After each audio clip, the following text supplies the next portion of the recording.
subax kale oo ay Falastiiniyiintu ku qulqulayaan waqooyiga magaalada Gaza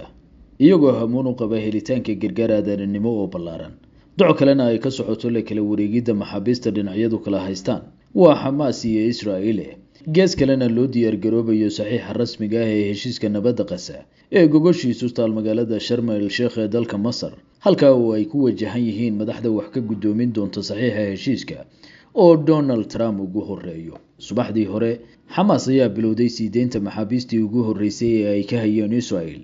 iyagoo docda kalena dhowraya soo deynta ku dhawaad 2,000 oo maxaabiista Falastiiniyiinta ah ee Israa'iil haysato kuwa oo ay ku jiraan 250 dil ku xukunaa iyo 1,700 ciidamada Israa'iil maxaabiis ahaan u qabteen intii dagaalku socday kuwa oo dumar iyo caruur u badan madaxweynaha Mareykanka Donald Trump oo ah garwadeenka koowaad ee heshiiskan ayaa markii uu bilaabay safarkiisa bariga dhexe ee ka bilaabmaya Israa'iil sheegay inuu rajo weyn ka qabo inaan xabad joojintani noqon doonin mid jabta ninkan isugu yeera madaxweynaha nabadda adduunka ayaa sheegay inuu ku kalsoon yahay inaan Xamaas iyo Israa'iil midkoodna ku xadgudbi doonin heshiiskan docda kale Xamaas waxa ay dagaal maxalli ah ka wada gudaha Gaza ka oo ay sheegeen inay ku sifaynayaan waxay ugu yeereen kooxo qabiileedyo Israa'iil taageero ka hela kuwa oo ay Gaza uga tageen iska horimaadyada dhexmaray Xamaas iyo dhinacyadan waxa la wariyay inuu shalayba soo gabagaboobay taasoo ka dhigan in si rasmi ah kooxahan looga nadiifiyay Gaza suxufi la yiraahdo Saleh al-Jafarawi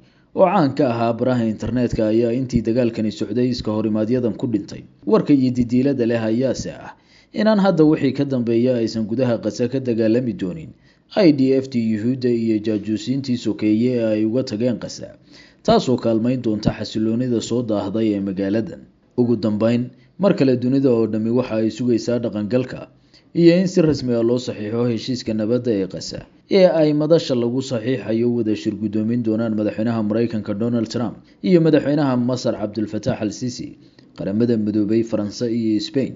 ayaa sidoo kale goobjoog ka noqon doona saxiixa heshiiskan oo la rajaynayo inuu aasaas u noqon doono qorshe nabadeed waara oo guud ahaan lagu soo afjaro colaadda ku raagtay dhulka Falastiin sida waxa loogu yeero xalka labada maamul oo dad badan u arkaan inuu noqon karo qaabka ugu fudud ee xalka dambaysta looga gaari karo colaadda raagtay ee u dhaxaysa Israa'iil iyo Falastiin